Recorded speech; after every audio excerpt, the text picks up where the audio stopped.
Hello guys, in this video I will show you how to set up percentage of annual revenue from online sales on your PayPal account.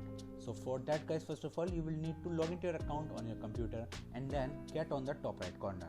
Now select account settings and here you guys will need to select this business information and now select update.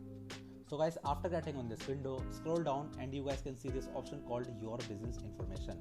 Now select its edit button and scroll down, and here you guys can see this option called percentage of annual revenue from online sales.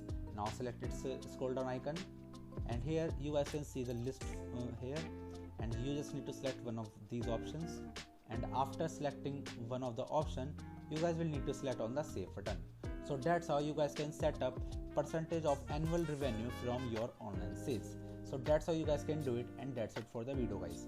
If you find this video helpful, then remember to share this video with your family and friends, and also subscribe to our channel for more such content. And thanks for watching.